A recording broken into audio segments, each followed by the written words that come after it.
মন্ত্রী সহ প্রধান মন্ত্রী সেনাপতি তারা সকলে আসছেন রাজ্যসভা দিকে।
মন্ত্রী সেনাপতি তারা সেই রাজ্যসভায় উপস্থিত হয়েছে। মহিউদ্দিন সাহেব আমাদের রাজ্যসভায় এখনো তো সেই পাইজি গড়ে না, এই পাইজি না ছাড়া কি আমাদের সেই রাজ্যসভার সভা পাই? ওই এখনো তো পাইজি গড়ে না। ওই দেখো ওই থেকে সেই পাইজি গোন আসছে, ওই থেকে সেই পাইজি গোন আসছে। রাজ্যসভায় যুদ্ধ করতে লাগলো।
गाना लगाओ, ऐसा गाना लगाओ तो मेरा मन खुश हो जाएगा। और बढ़िया गाना लगाओ।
পারে হুজুর, আপনি রাজ্যসভায় আসতে পারে। হ্যাঁ আসো। কি আদেশ নিয়েছে সেই রাজ্যসভায়? কি আদেশ নিয়েছে সেই রাজ্যসভায়? হুজুর, আমাদের এই দেশে আমাদের গ্রামে সে হরিমুল্লার ছেলে হারে পাড়ায় পাড়ায় সব ছেলেদেরকে নিয়ে দুহাত করে ঘুরে বেড়াচ্ছে। কি বললে? আমাদের এই গ্রামের ছেলে হারে হরির নাম করে ঘুরে বেড়াচ্ছে। যাও তাকে নবাব দরবারে টানতে টানতে নিয়ে আসো, যাও তাকে নবাব দরবারে টানতে টানতে নিয়ে আসো।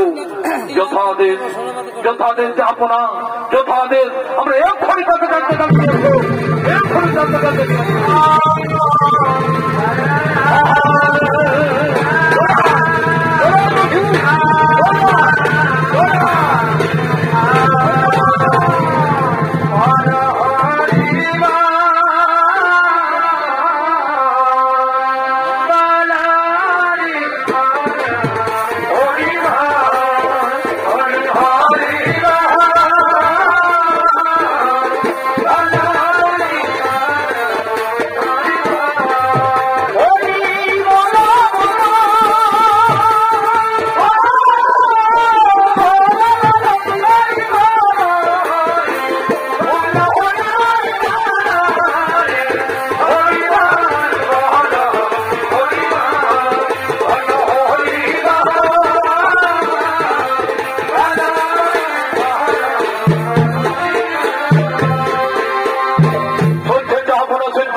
হরির নাম করছে। আরে তোমার নাম কে? আমার নাম হারেস। কি করা হয়? আমি হরির নাম করি, কৃষ্ণ নাম করি। আরে তুমি তো মুসলমানের ছেলে, তা হরির নাম করবে কেন? তুমি আল্লাহর নাম করো, খুদার নাম করো, নামাজ পড়ো। দেখো কত সাথে তোমার মুসলমান ঘরে জন্ম হয়েছে, তুমি আর হরির নাম উচ্চারণ করবে কেন? বুঝেছ? তুমি হরির নাম কিছুতেই করো না। হুজুর, আমাকে যে ভালো লাগে, আমাকে যে হরির নাম কৃষ্ণ করতে ভালো লাগে। আর হরি তো কারো একা নয়, কৃষ্ণ তো কারো একা নয়। হরিকে যে ভালোবাসে হরি তারই হয়ে যায়। এই হরির নামের মধ্যে হিন্দুই কি আর মুসলমানই কি? আমরা তো সকলেই হরির দাস, কৃষ্ণের দাস, গোবিন্দের দাস, আল্লাহর দাস, খোদার দাস। আরে এখানকার কাজী সাহেব আমি, বিচার আমাকেই কাটতে হবে। শোনো, কলমা পরে তুমি ইসলামী ধর্ম গ্রহণ করো, আর কোনদিন তুমি হরির নাম উচ্চারণ করবে না। এই হরির নাম তুমি ছেড়ে দাও। হুজুর, এই হরির নাম আমি ছেড়ে দিতেও হরি আমায় ছাড়বে না। এই নাম যে তার মুখে উচ্চারণ করে শুধু মধুমাখা হরির নামে কখনো চলতে পারে না। এই জগৎ সংসারে যে হরিকে আল্লাহকে ডাকে না, সে পদ্ম পাতায় জলের মতো জল জন্মায় পদ্ম। আর সেই পদ্ম পাতায় জল যেমন স্থির থাকতে পারে না, তেমনি হরির নাম ছাড়া আমি থাকতে পারবো না। হুজুর, কি বললে? হরির নাম ছাড়া থাকতে পারবো না? জানো, তোমাকে ভয়ঙ্কর শাস্তি পেতে হবে, তোমাকে ভয়ঙ্কর শাস্তি পেতে হবে। হরির নাম করলে যদি আমারও শাস্তি হয়, কৃষ্ণ নাম করলে যদি আমার মৃত্যু হয়, তবু আমি হরির নাম ছাড়তে পারবো না। হুজুর, আমি কৃষ্ণ নাম ছাড়তে পারবো না। ওরে সৈন্যগণ, ওরে সৈন্যগণ, তোমরা একে 22 বাজারে নিয়ে যাও, তোমরা একে 22 বাজারে নিয়ে যাও। আর একে 22 বাজারে নিয়ে গিয়ে গাছে বেঁধে একেবারে মারতে মারতে শেষ করে দাও, একেবারে মারতে মারতে শেষ করে দাও। আর শোনো, এই কাজ যদি তোমরা করতে না পারো, এই কাজ যদি তোমরা করতে না পারো, তাহলে কিন্তু তোমাদের এই গর্দন যাবে, তাহলে কিন্তু তোমাদের এই জান যাবে। এই আমার শেষ কথা। আমি চললাম। একে নিয়ে যাও সেই 22 বাজারে, একে 22 বাজারে নিয়ে যাও।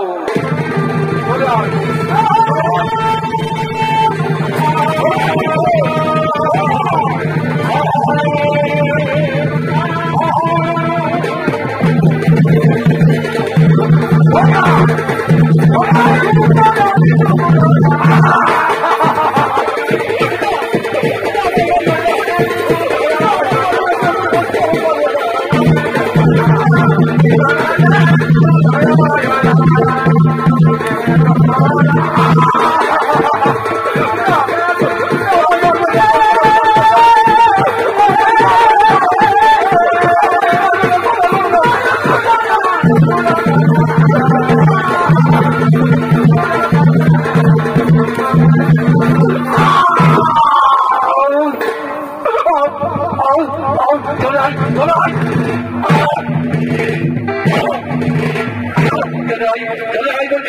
চলে আয়, চলে আয়, দেখি দেখি তোমার হরিণা বন্ধ করতে পারি দেখো।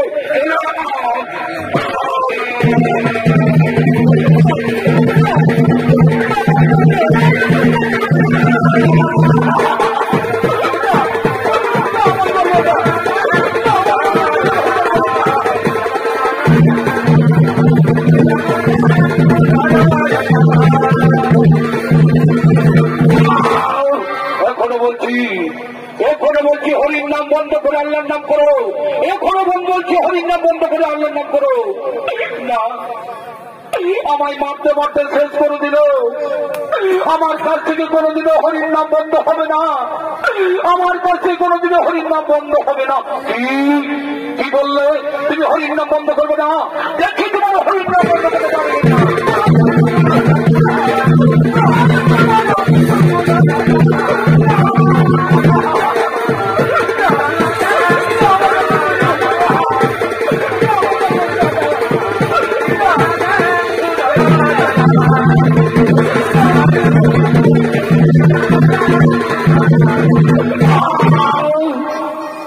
আমায় মারবেন না, দয়া করে বলছি আমায় মারবেন না।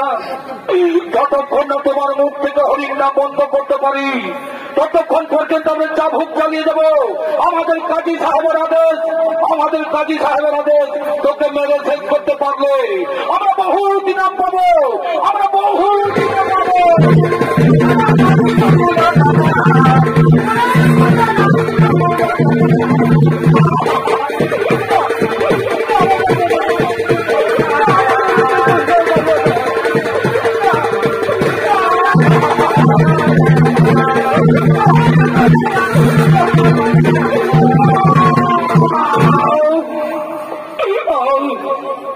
তোমরা আমায় যতই মারবে, তোমরা আমায় যতই মারবে, ততই আমার শরীরের শক্তি বাড়বে, ততই আমার শরীরের শক্তি বাড়বে।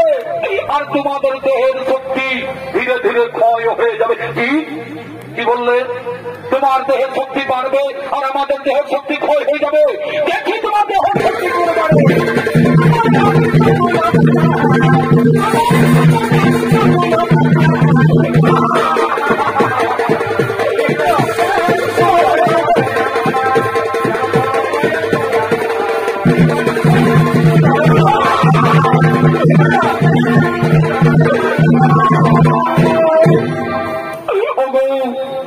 এই দুই জগতের সন্তানের জন্মদাতা পিতা, তোমরা সকলে চোখ মেলে দেখো এক পিতৃতুল্য পিতার উপর বালকের উপর কেমন অত্যাচার চলছে। আর আমি বলি এদের মতো যেন পিতায় সংসারে কেউ জন্ম না নেয়। যে দেশে রাজা সন্তান তুল্য খোঁজার দুঃখ দেখে না, সে দেশে কোনোদিনও শান্তি পাবে না। এই কাজী সাহেবেরা দেশে তোমার মারছো মারো, তাতে আমি কোনো অভিশাপ দেব না, তাতে আমি কোনো অভিশাপ দেব না। তোমরা আমায় মারো, যত খুশি মারো।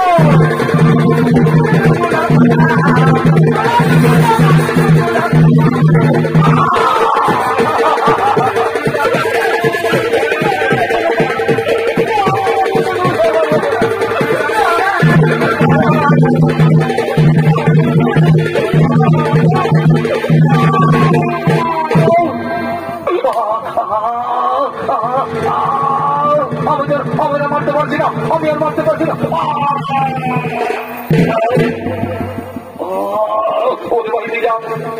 ওরে ওরে আমারও শরীর অচল হয়ে আসছে রে, আমার শরীর অচল হয়ে আসছে, আমি আর মারতে পারছি না। ওরে ভাই, এখন আমরা কি করবো? উপায় এই হারেসকে মেরে শেষ করতে না পারলে আমাদের কাজী সাহেব যে আমাদের গর্দন কেটে দেবে রে ভাই, কাজী সাহেব যে আমাদের জীবন নেবে রে ভাই, ওই কাজী সাহেব যে আমাদের জীবন নেবে। ও, তার জন্য তোমাদের কোনো চিন্তা করতে হবে না। ওই কাজী সাহেবের কাছে তোমাদের প্রাণ দিতে হবে না। আমি তোমাদের মরতে দেব না, আমি তোমাদের মরতে দেব না। আমি এই যোগমায় ক্ষণিক্ষণের জন্য আমি শেষ নিঃশ্বাস ত্যাগ করব। তবে আমার একটাই অনুরোধ, আমার ওই মৃতদেহকে আগুনেও পোড়াবে না আর কব্বরেও দেবে না। তাহলে আমরা কি করবো? তাহলে আমরা কি করবো? ওই শুধুমাত্র কাজী সাহেবকে দেখানোর জন্য তোমাদের জীবন বাঁচানোর জন্য আমি প্রাণ ত্যাগ করব, ওই নবাব দরবারের সকলকে দেখিয়ে দেব, আর তারপরে আমাকে আমার মৃতদেহকে গঙ্গার জলে ভাসিয়ে দেবে। আমরা তাই করবো, আমরা তাই করবো, ঠিক আছে আমরা তাই করবো। তোমার মৃতদেহকে নিয়ে যাবো মানুষের রাজ দরবারে, তারপর তোমার কথা মতো তোমার মৃতদেহকে আমরা কব্বরেও দেব না, আর আগুনেও পড়াবো না, আমরা তোমার মৃতদেহকে গঙ্গার জলে ভাসিয়ে দেবো। কৃষ্ণ করে না সিন্ধ দিল মধ্য জগৎ বলে তবে সে কবিতা কান্ত রাধা কান্ত নমস্তে। ভগবান তোমায় আমি ডাকিবারে বল, ওই ক্ষণিক্ষণের জন্য আমি তোমায় করলাম জীবন দান, করলাম জীবন দান।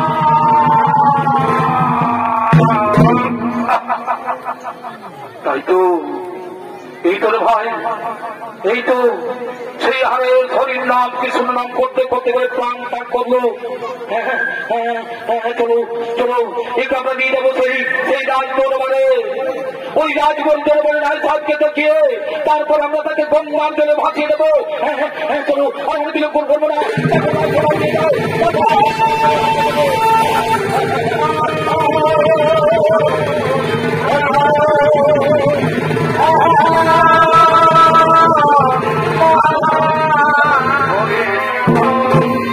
এদিকে সেই নদিয়ার শান্তিপুর, এদিকে সেই নদিয়ার শান্তিপুর, বর্তমানে নদিয়া জেলার শান্তিপুরে দাপর যুগে শ্রীকৃষ্ণের শিক্ষা করো সন্দীপনী মুনি ঐদ্যত্যাচার্য নামে মানব রূপে অবতীর্ণ হয়। তাই সেই কলি যুগের মহামানবের জ্ঞানের আলো জ্বালিয়ে দিতে আসছেন সেই ঐদ্যত্যাচার্য বলে।